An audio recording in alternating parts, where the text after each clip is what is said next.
Assalamualaikum warahmatullahi wabarakatuh.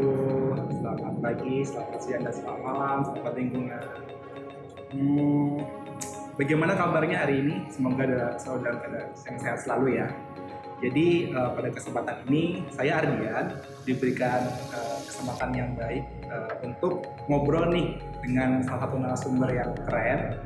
Dan hari ini kita akan membahas sesuatu yang agak sedikit unik dari podcast Direktorat Pemulihan dan Tahanan Kontaminasi dan Tanggap Darurat Limbah B3 dan Limbah B3 seperti sebelumnya. Jadi pada hari ini kita kedatangan tamu Ibu Is Rikawati. Halo Ibu. Jadi Ibu Is ini adalah Ketua Kelompok Kerja terkait pencegahan dan kesiapsiagaan. Nah, jadi sebelum kita masuk ya Bu ya. Jadi di episode-episode sebelumnya itu kita sempat membahas kalau dalam Ibu Direktur menyampaikan bahwa di bawah direktorat ini ada dua subdirektorat, ada pemerintahan dan tanggap darurat. Nah, hari ini kita akan fokus terkait sistem subdit tanggap darurat itu sendiri. Nah, mungkin ini Bu pembukanya. Jadi sebetulnya apa sih sistem tanggap darurat itu?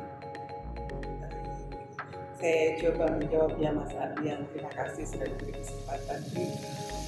Sistem tanggap darurat itu sebetulnya ini kita dibagi dalam beberapa konteks ya sekarang ini, karena ada konteks di kegiatan usaha sama ada konteks di kewilayahan ya, sesuai nanti kita akan bentuknya ke Permen Matang nomor 4 tahun 2019. Sebenarnya sekarang sudah ada diakomodir di PP yang sudah terbaru ya, PP 22 tahun 2021 yang sebelumnya memang ada diakomodir juga di PP 101 yang kita tahu semua dan sudah itu menjadi BP.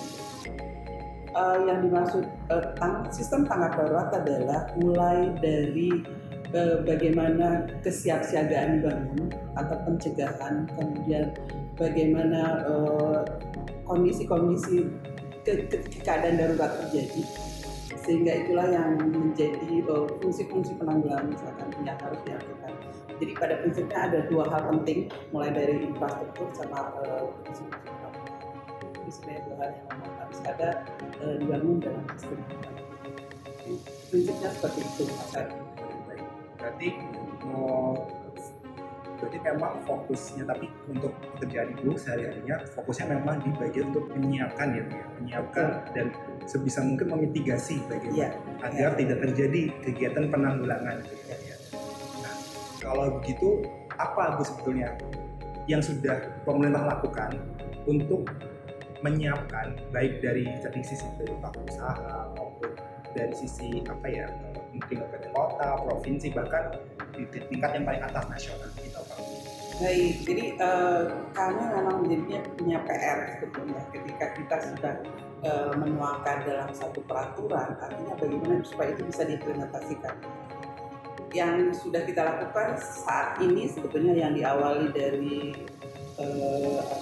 sosialisasi mungkin yang sebelumnya ketika Permen ini terbitkan, kemudian dan pada akhirnya kita harus mengimplementasikan secara real ya, di lapangan bagaimana provinsi kita dorong dan kita lakukan pendampingan sebetulnya. Diawali dengan 8 provinsi sebetulnya itu pada saat tahun 2022 kita mulai 8 provinsi, lalu ditambah lagi dengan provinsi berikutnya sekitar 12 kalau tidak salah ya, pastinya. Totalnya sebetulnya 21, jadi 8 tambah 16 ya. 8 tambah 16, nah di tahun 2022. Nah, tahun ini adalah menjadi tahun terakhir untuk pendampingan provinsi. Artinya 38 provinsi kita harapkan sudah memiliki dokumen program kedaulatan yang sebenarnya di tataran pencegahan. Bagaimana mereka mulai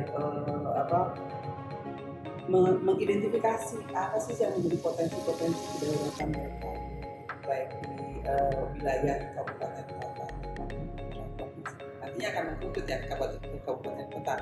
Saat ini yang kami sasar dulu adalah 38 provinsi. Prinsipnya. Tapi per tahun ini direncanakan, ditargetkan ke semua provinsi di Indonesia sudah Semua selesai. provinsi selesai, Sudah punya. 17 ya sisa. Walaupun ada sebenarnya di beberapa provinsi baru yang memang cukup unik dan kita perlu effort yang lebih tinggi ya untuk pengumpulan data dan informasi. Tapi agak mundur sedikit. Penyusunan program itu sebetulnya segimana jauh kewajiban penyusunannya? Apakah emang setiap dalam peraturannya memang harus menyusun, atau sebetulnya kan ini ada, kalau saya tangkap ada nih peran dari institusi lain yang kemungkinan sudah dilakukan, nah itu gimana? Baik, jadi sebetulnya karena memang peraturan baik di undang-undang, di PP sampai kepada permennya sudah ditetapkan bahwa kalau di dalam peraturan memang sebetulnya setiap orang. Nah, setiap orang itu diterjemahkan lagi menjadi di tapak atau di kegiatan usaha ya, pelaku usaha ya tentunya. Pelaku usaha itu mulai dari karena kita bicara tentang limbah B3, makanya mulai dari penggunaan limbah B3 atau penghasil limbah B3, kemudian kalau ke memproduksi limbahnya nanti siapa yang menjadi pengolah, pemanfaat, penimbun, yang melakukan pumping ya ke laut, itu semua punya kewajiban. Nah, itu satu hal. Kemudian dinaikin lagi ke tingkat pemerintah di wilayahnya, kabupaten, kota maupun provinsi bahkan nasional itu punya kewajiban untuk menyusun. Karena itu kenapa KLHK sebenarnya punya kepentingan untuk mengumpulkan data dan informasi dari provinsi untuk nantinya menjadi program-program nasional. Kalau itu sebagaimana urgennya untuk yang wilayah, khusus kalau tadi kalau saya tangkap untuk pelaku usaha mungkin sudah ada nih kepentingan mereka untuk melindungi pengolahan hidup. Tapi bagaimana sebetulnya untuk di wilayah apa sebetulnya yang urgensinya itu apa? Sehingga wilayah itu harus menyusun. Ya, urgensi wilayah itu kan sebetulnya yang melingkupi semuanya, ada kegiatan usaha di dalamnya. Jadi ketika ada kejadian yang tentunya pasti berasalnya dari si tapak ya, kegiatan usaha, wilayah nggak mungkin tinggal diam kan ketika si kegiatan tapak ini berdampak kepada wilayahnya gitu. Artinya gini, kan kalau kedaulatan itu kan suka ada level-levelnya ya. Ya secara bahasa awam sih mungkin di level kegiatan aja lah mereka bisa selesaikan. Tetapi ketika kejadian kedaulatan itu meluas atau melebar ke penduduk di sekitar yang terdampak dan sebagainya, nggak mungkin pemerintah tinggal diam. Itulah makanya ada urgensi kepentingan bahwa pemerintah daerah dalam ini wilayah baik kabupaten, kota sampai provinsi dan nasional itu punya atau karena harus sama-sama dong saling ya dari bawah terus ke atas sehingga semuanya punya kata-kata yang sama lah bagaimana mengantisipasi kejadian kedaulatan. Agak sedikit paham sekarang. Kalau berbicara terkait aktivis bikin ya, isinya apa sih? Singkat aja gitu.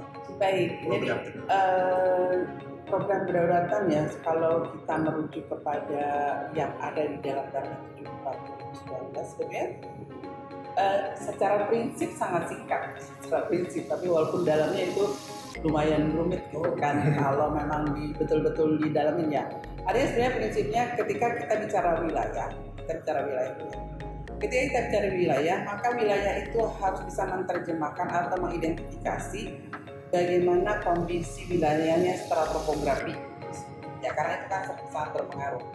Kemudian ada kegiatan usaha apa saja di dalamnya, ada berapa sektor, berapa jumlahnya, dan kemudian jenis kegiatannya itu menentukan sebenarnya potensi-potensi siapa yang menjadi pengelola B3, siapa menjadi atau penghasil limbah B3 yang dominan, limbah-limbah jenis apa saja yang dominan ada di sana.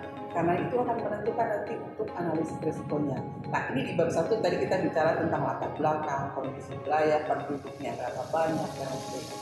Nanti di bab 2 kita membicarakan tentang analisis risiko. Nah ini yang menjadi core-nya dokumen program sebenarnya. Karena di bab 2 ini bicara tentang bagaimana menganalisis potensi-potensi kedaruratan. Kita bisa lakukan secara kuantitatif maupun kualitatif. Nah, pemerintah sudah berusaha mencoba melakukan dua hal itu. Walaupun mungkin secara data kita belum memiliki data yang sangat optimal ya. Karena kita masih coba bergerak, tapi kalau kita menunggu datanya lengkap, tidak akan pernah terjadi. Jadi harus kita mulai.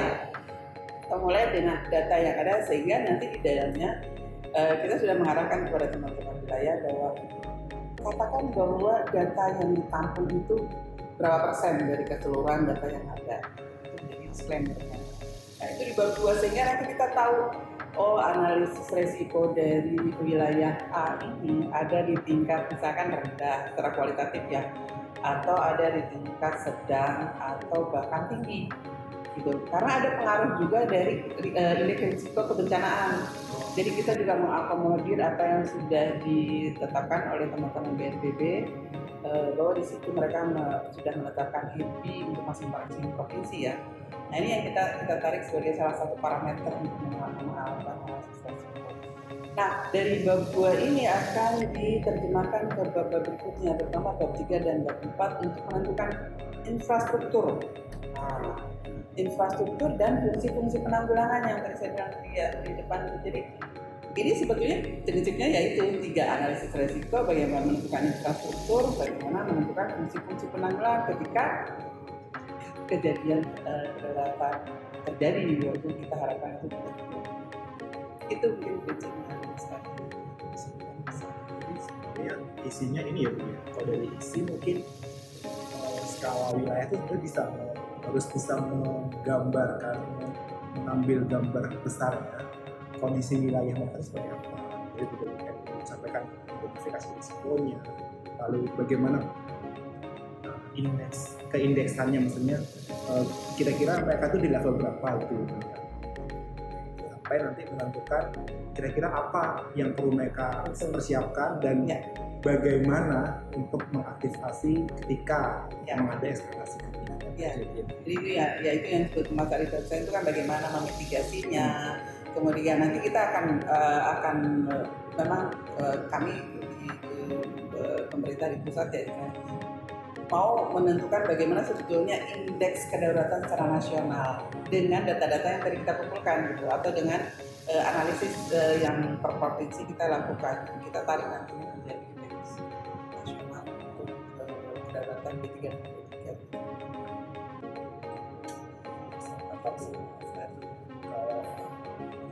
Sebenarnya yang sudah dilakukan pemerintah itu cukup banyak untuk memulai menjadikan aware kalau pengelolaan D3 dan B3 itu cukup penting dan berisiko terhadap lingkungan. Nah, kalau gitu apa sebenarnya? Dan sudah dari 2022 sampai 2024 mungkin bahkan kalau ditarik lebih jauh sebetulnya kebijakan untuk penyusunan program atau tidak sistem tanggap darurat itu kan sudah ada di 2014 mungkin bahkan ya.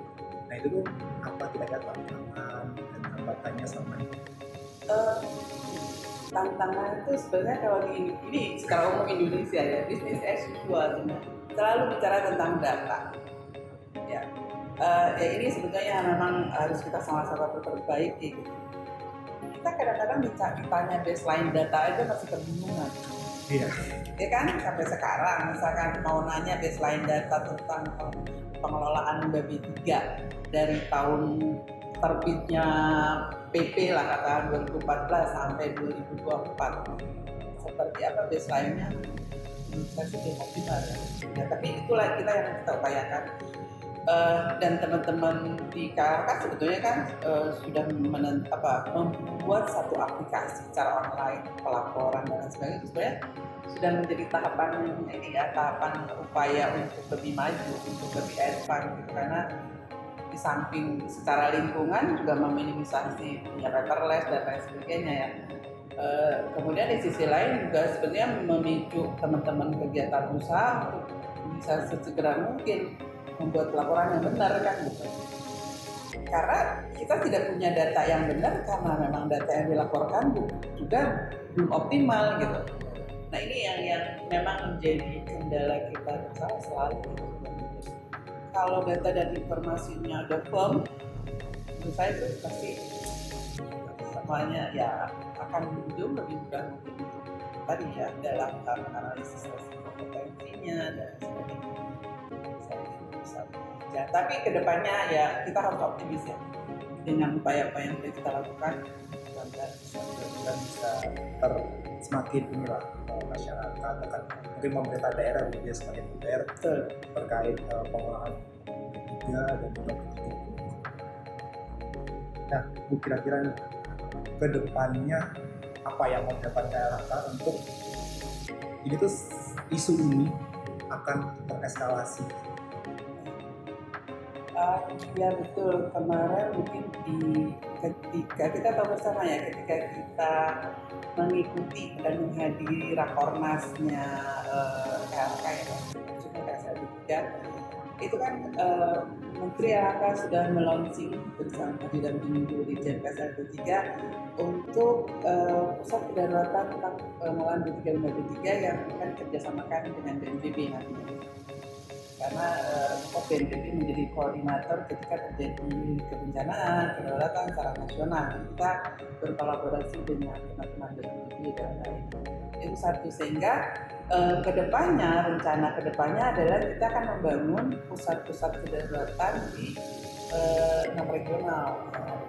Jadi itu adalah sesuai dengan arahan Dirjen juga bahwa nanti kedepannya kita harus bangun itu untuk menerjemahkan tadi nih. Bagaimana sih sebenarnya kita bisa nggak gitu bahwa ketika terjadi kedaruratan itu real time di waktu yang sama semua dapat informasi yang sama ya, dan itu bisa divalidasi dengan baik. Berarti memang di periode ini kita menyiapkan dokumen-dokumen ini terutama kedaulatan itu ya. Dari sekali wilayah kita siapkan, nantinya di periode berikutnya mungkin nanti itu tadi bagaimana operasionalnya tuh ya, untuk khususnya pada melalui pusat kedaruratan ya. Sebetulnya ini cukup menarik ya isunya, kalau dieksplor lebih jauh pasti waktunya akan sangat panjang, tapi karena ada keterbatasan waktu mungkin segitu dulu, nanti kita lanjut di episode berikutnya ya Bu. Baik, terima kasih banyak Bu Ais. Jadi teman-teman sahabat lingkungan, jadi inilah ya terkait program kedaruratan dalam memitigasi sebetulnya bagaimana upaya-upaya yang dilakukan oleh pemerintah untuk jadikan masyarakat itu semakin aware terkait pengolahan B3 dan serta menyiapkan dari sisi pemerintah maupun pelaku usaha terhadap adanya potensi kejadian kedaruratan. Mungkin sekian dulu pertemuan hari ini. Tapi sebelum kita selesai, Bu Is, kita ada satu jargon. Jadi kalau saya nanti saya bilang sobat lingkungan, ini kita bareng-bareng bilang tanggap setiap saat, cermat memulihkan. Sedih ya Bu ya. Sobat lingkungan, tanggap setiap saat, cermat memulihkan. Sampai jumpa. Assalamualaikum warahmatullahi wabarakatuh. Terima kasih banyak Bu.